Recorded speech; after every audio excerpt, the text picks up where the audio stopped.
Hello, my name is Rosalie Sauceda, and I'm a high school English teacher in Stockton, California. But my career didn't start in teaching. It actually began in the military when I enlisted in the United States Army about 3 weeks before graduating high school in 2002, 7 months after 9/11. But before all of that, I remember being 12 years old and having a passionate discussion with my friends in middle school about the frustrations we had with bad teachers and what it meant to be a good teacher.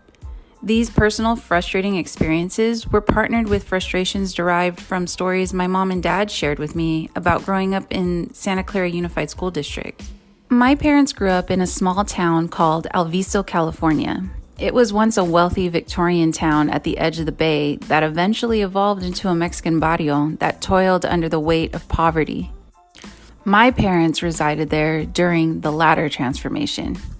The reputation of Alviso didn't leave much room for the children and adolescents of the town to make their own first impressions on their teachers. They were received with preconceived stories and identities impressed upon them by the predominantly white and middle-class educational staff that had little patience for rowdy Chicano children. Where school could have been a safe haven from the destructive nature of poverty, it was instead an inescapable nightmare for my parents and their friends. Neither of my parents made it across the stage their senior year of high school. They weren't ever really supported or encouraged to do so, at least not by the school system. Fast forward to the 1980s when I came into the picture. We migrated from the Bay Area to the Central Valley, the city of Stockton to be exact. My father got a job as head of security for St. Mary's Dining Room, a safe haven for the city's homeless that to this day provides not only meals, but showers, clothing, medical and dental care, and so much more to Stockton's socioeconomically disadvantaged community. My dad worked there for 2 decades, and I grew up immersed in one of Stockton's most forgotten and ignored communities.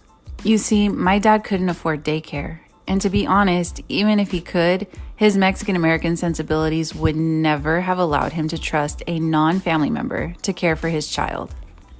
The director of St. Mary's at the time, David Brewer, took special interest in my dad and was incredibly flexible about my dad having to bring me to work sometimes. And when I say sometimes, I mean during the summer vacations and on school holidays.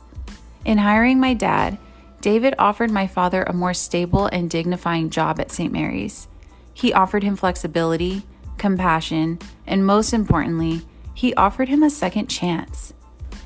I will never know what David saw in my rugged cholo of a father who couldn't keep his temper or his fists to himself for very long. But I do know this: in saving my father's life, David saved mine.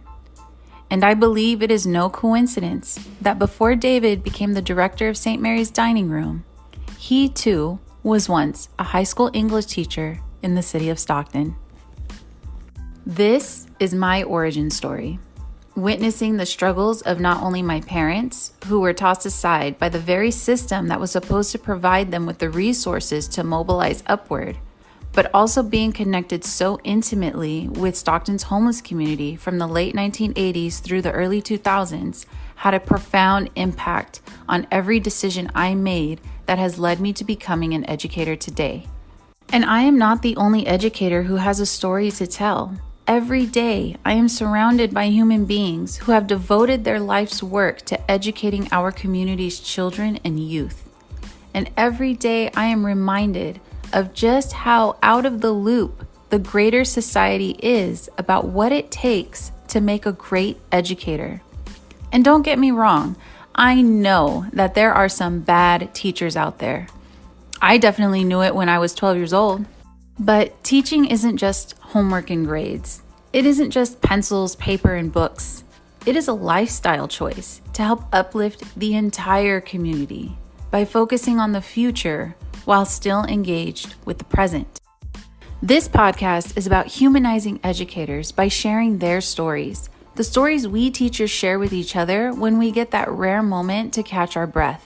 The stories that reveal why we stay in one of the most necessary yet disregarded professions in our country.